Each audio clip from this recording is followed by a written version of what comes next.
Hello అండి, మా husband అండి వాళ్ళతో ఒక చిన్న మినీ వ్లాగ్తో అయితే మేము ముందుకైతే వచ్చేసానండి. అదేం లేదండి, వాడపల్లిలో మా పాపకి కాయిన్స్ తులాభారం అయితే మొక్కు ఉందనమాట. మొక్కు తీర్చుకోవడానికి అని చెప్పి వాడపల్లి అయితే వచ్చామండి. మేము వచ్చింది ఫ్రైడే రోజున కాబట్టి అసలు రష్ లేదండి. అలాగే షాప్స్ కూడా ఎక్కువ లేవన్నమాట, తక్కువనే ఉన్నాయి. గోవిందా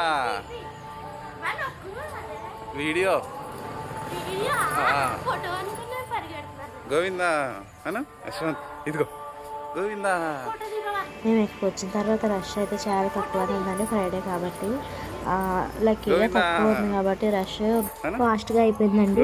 చూడండి, మా పిల్లని తక్కెట్లో కూర్చోబెట్టడానికి మా పాటలు అంతా ఇంత కాదు, అస్సలు కూర్చోనని ఓ గోల చేస్తుందన్నమాట. కాయిన్స్ అయితే తులభారం వేయడానికి అయితే అందరం కూడా చెరుకొన్ని కాయిన్స్ కూడా వేశారండి. అందరూ కూడా కలిపి వేయాలట. కానీ ఖచ్చితంగా కొత్త టవల్ అయితే ఉండాలండి. ఏ ముక్కుకైనా సరే, ఏ తులాభారాలు, ఏ తూకాలు ముక్కులు తీర్చుకునేటప్పుడు మాత్రం ఖచ్చితంగా టవల్ ఉండాలి. ఇంకా అలాగే ఏదో ఒక పటికీ బెల్లం ముక్క కూడా పెట్టాలంటండి. కాయిన్స్ మేము మొక్కుకున్నాం కానీ పటికీ బెల్లం ఏమీ అనుకోలేదన్నమాట.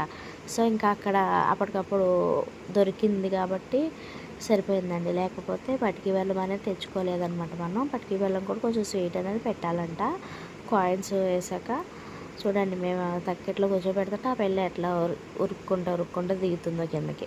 మా బొడ్డోడైతే ఇంకా చెప్పక్కర్లేదు, ఆడదే ముక్కు అన్నట్టు ఫీల్ అయిపోయి అక్కడ మొత్తం కూడా ఆడే సెటప్ వేసేసాడు అనమాట. చూడండి, ఇంకా ఫైనల్గా అయితే ఎలాగోలాగా కొంచెం అట్లా అడ్జస్ట్ చేసి కూర్చోబెట్టాను. కానీ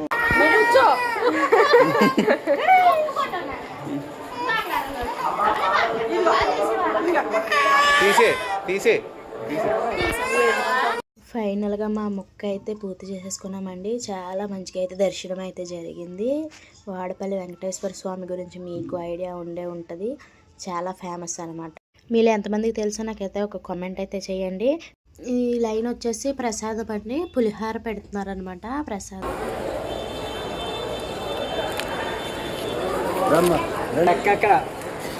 ఎక్కడ అన్నవరంలో 5 ప్లేట్లు. మా ఇంటి దగ్గర నుంచి అయితే ఒక గంట ప్రయాణం అండి వాడపల్లి గుడికి. మేము మార్నింగ్ 6కి స్టార్ట్ అయితే 2-3 అవర్స్లో కంప్లీట్ అయిపోయిందండి దర్శనం. నార్మల్గా శనివారాలు అయితే మాత్రం చాలా రష్ ఉంటుంది అనమాట. 6కి ఏంటి, మార్నింగ్ 2కి 1కి కూడా వచ్చి కూర్చుంటాం స్వామివారి దర్శనం కోసం.